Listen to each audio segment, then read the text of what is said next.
Hello everyone, and this is the Hampback MK-0 Pro electric drum kit. So let's start with the differences that I'm aware of between the MK-0 and the Pro version of the kit. The only differences that I am personally aware of is that the pedals are different. The hi-hat controller is a bit bigger and maybe a little bit nicer, but the most important difference is the kick pedal. The kick pedal is actually a pedal and pad rather than just a simple trigger style pedal.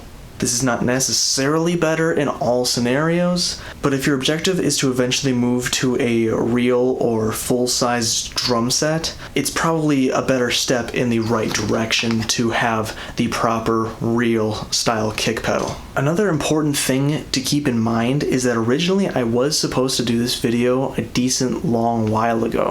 By using the kick pad from Hampback's Ace 301 electric kit, just put with the original MK-0 kit, but unfortunately the way that they developed the original MK-0 kit, it is not compatible with most other kick pads, including their own from different kits.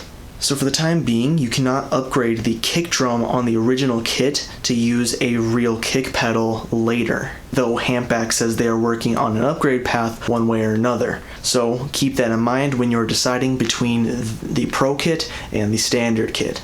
With that stuff being said, most of the facts about this kit are going to be the same as the original kit. The module is the same as well as 95% of the hardware. Again, the only difference is the kick and hi-hat pedals, which if you watched the review for the Hampback Ace 301 kit, you will know the facts about these pedals as well. So if you know the facts from the 301 kit and the original MK-0 kit, then you probably know most of what's already happening in this video other than seeing the demonstrations. This kit was sent to me by the company, so thank you to Hampback for that. And with that being said, let's get into the actual review.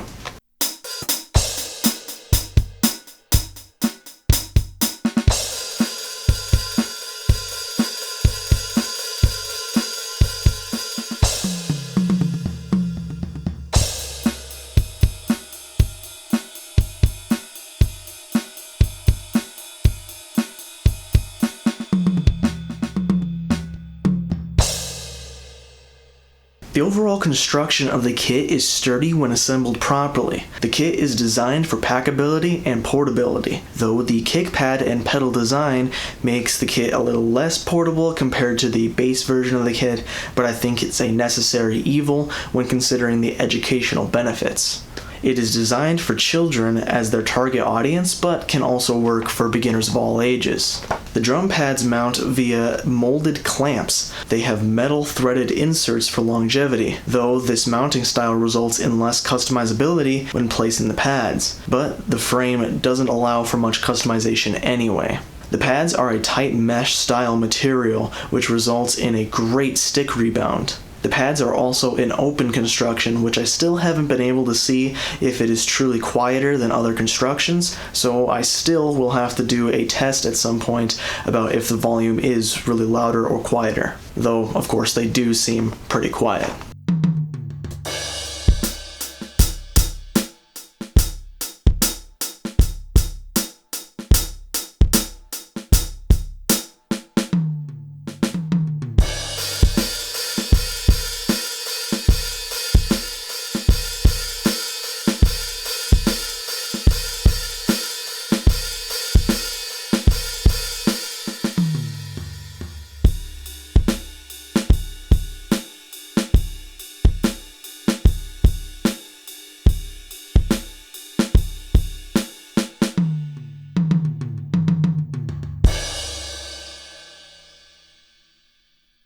The kit comes with rack-mounted cymbal stands, probably for the portability reasons, but also of course among others, including affordability. The original cymbal stands were tilted outward slightly, and I don't know why, but on this kit, my crash stand came out a little straighter, but the ride cymbal is still a little tilted.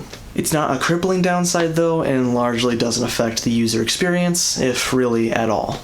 I believe the stands are made specifically for their cymbals. I don't know if other brands of cymbals will work with this kit's stands, because the crash and ride stands keep the cymbals on the stands with enlarged nubs, which you have to force through the cymbals. It does a good job of keeping the cymbals on the stands, and I think makes sure there won't be any pressure issues with the middle hole of the cymbals and other tools to fasten the cymbals normally, but of course it will limit the compatibility with other brands of cymbals if and when you ever need replacements. The hi-hat cymbal stand is a screw-on construction, so you may be able to use another brand's cymbal to replace that one if necessary. I talked to the brand and they confirmed that they plan to sell individual replacement cymbals and drum heads for when any of them eventually wear out. Electric kit pads usually wear out within 3 years of frequent use in my experience, if not sooner, even on name brand kits. The cymbals have rubber around the entire surface of the cymbal, which is really nice to see. Normally on many other brands of electric cymbals, they only give you around 40% of a rubber playable area,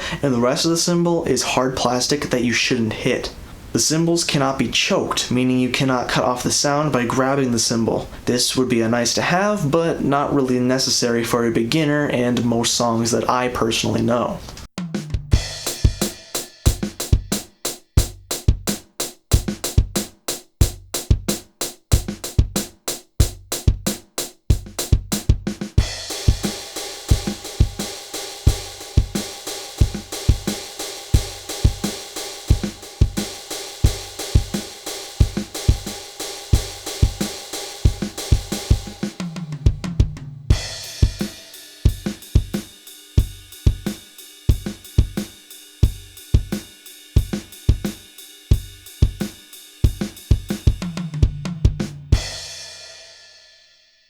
The kit comes with a kick pad that has a super durable pad surface that boasts 22 million beats tested in a durability test. The frame of the pad has the average drum spikes to be placed into carpet, and it also has a strip of Velcro to improve the placement stability on carpet as well. Everything else about it is also good and to be expected. The frame is mostly metal and strong, and it also has this sort of lock lip to fasten your kick pedal to the pad, as many other units should and usually have. The kick pad is compatible with most, if not all, other single beater kick drum pedals. The pad diameter is not wide enough to actively support double bass drum playing, if that would be something you were interested in. You may be able to finagle a pedal into working, but it will not work well with many, if not all, existing double bass drum pedals. Another option would be to get a different kick drum pad, but most single units of these pads I have found have been premium and expensive. Additionally, this kit may be weird about which kick pads it accepts,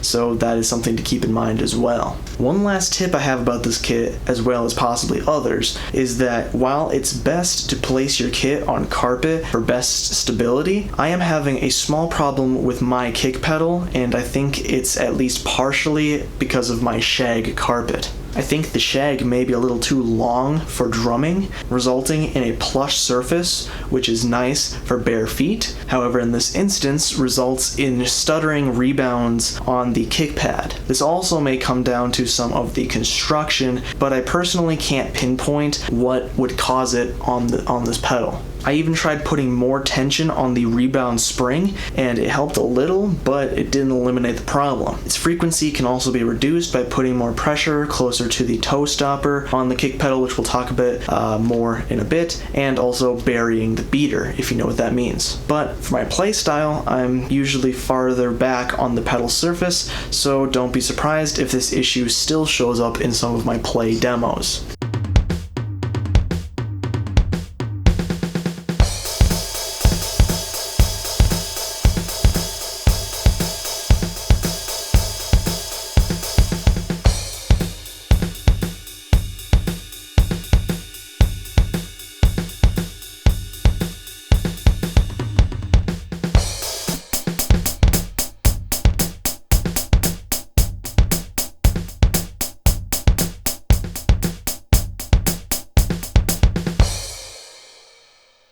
The kit comes with a fully featured single kick pedal to play the pad. The branding is blatant, but if you can get past that, it's a sturdy and decently slick looking and functioning pedal. It comes with a slot for the beater that is adjustable like any other, a hard plastic beater with no carpeted side. A carpeted side may extend the life of your kick drum pad, though this is mostly negated by the durable material choice they made for their pad as is. An additional observation from the 301 kit video is that the soft beater does in fact reduce the signal to the module due to the softer impact on the pad, and this module doesn't have many settings, so you should probably just stick with the included hard beater in this kit's case. The pedal foot surface is mostly smooth with some gritty texturing in the design, though the grit is not enough for it to be a notable feature, I would say personally. Whether this is bad or not is up to preference, but personally I can go either way, and since it has some texturing and I play without shoes, it's fine to me.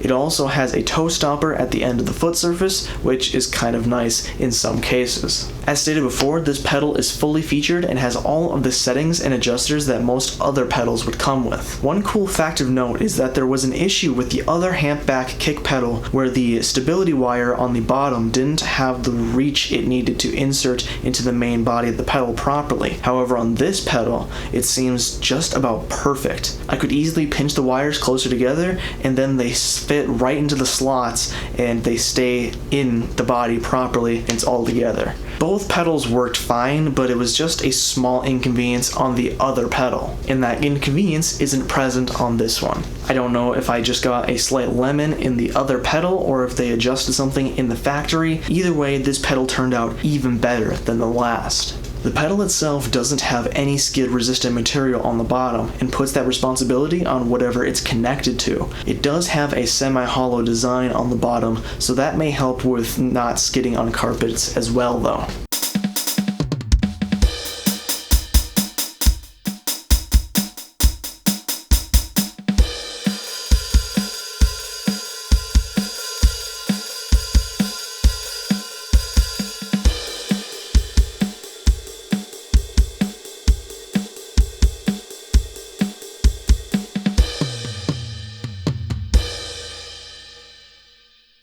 The hi-hat controller pedal is different as stated before, which I kind of wasn't expecting. The hi-hat pedal action still feels smooth and such where there's nothing wrong with it. The size is roughly the same as the kick pedal, and it also has a toe stopper if you think you may like that. The hi-hat still has no in-between control sounds, which is still to be expected. Many kits don't have this feature, especially in the affordable range. Even though this is the same hi-hat controller as on the 301 and 307 kits, which that has in-between hi-hat sounds, this module does not support it, so it still just has open and closed.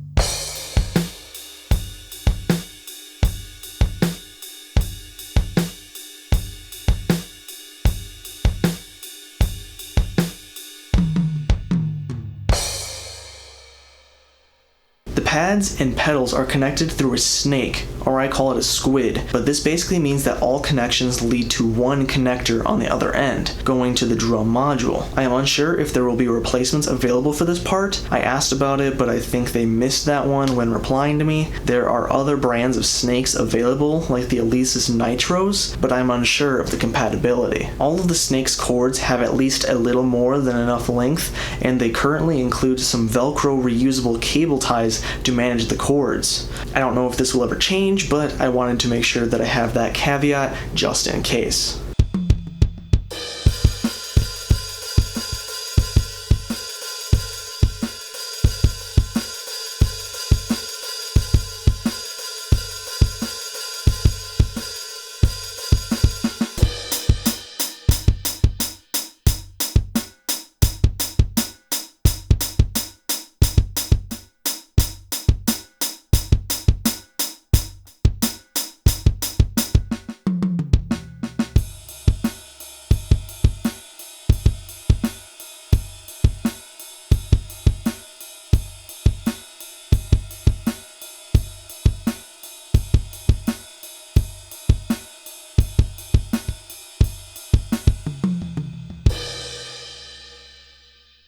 The kit doesn't just come with the drum set though, but also everything you need to get started drumming.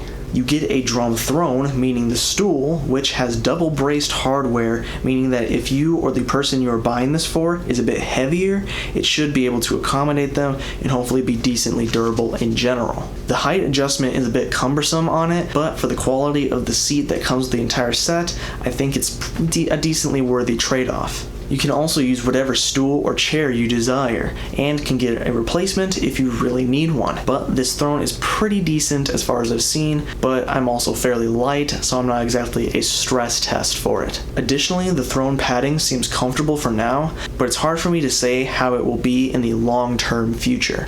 The kit comes with some unbranded 7A drumsticks. These sticks are thinner than 5As, which to my knowledge are considered the standard size. Though the sticks are full length, so the 7A size may be helpful for children, though of course can work for all ages, and may just be generally helpful for everyone. I think lighter sticks may also help extend the life of your kit's pads due to having less mass to hit them harder, so this can be seen as a pro more than a con either way, no matter who's going to be using the kit. The kit also comes with headphones. The model of headphones may vary, but the ones I received are adjustable on both sides, and they are decently comfortable for coming with the entire set of stuff. They're not premium feeling, of course, but it feels like you could use these headphones for a while without them getting uncomfortable or even painful. The headphones sound profile sounds good with the drums, but usually a little lacking in most other cases.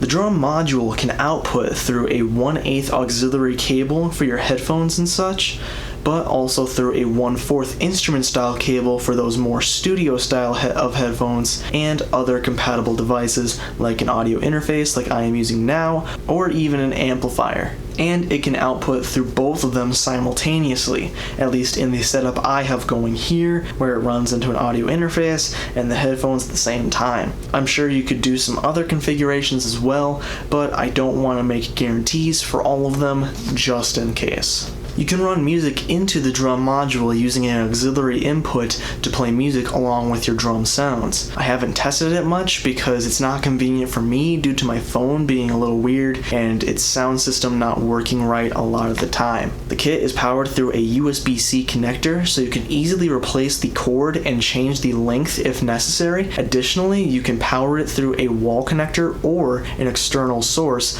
like a power bank. The kit also has MIDI through USB to control external digital kits using the pads. The cord is not included though.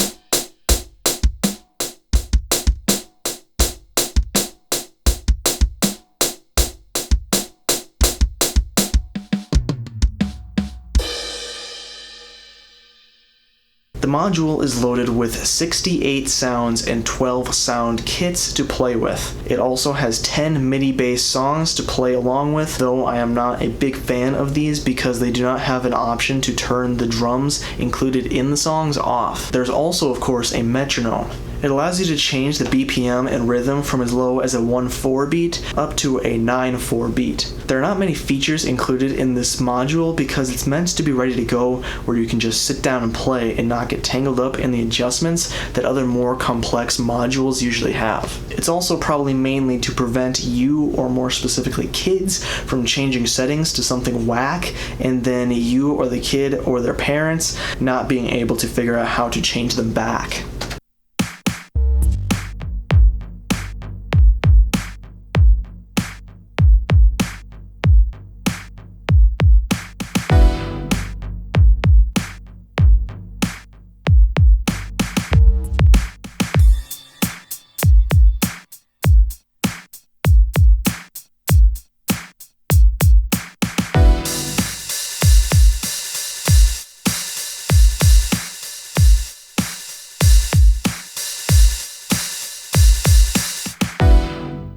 But that is all the information that I have about this kit. If you found this video informational, please leave a like.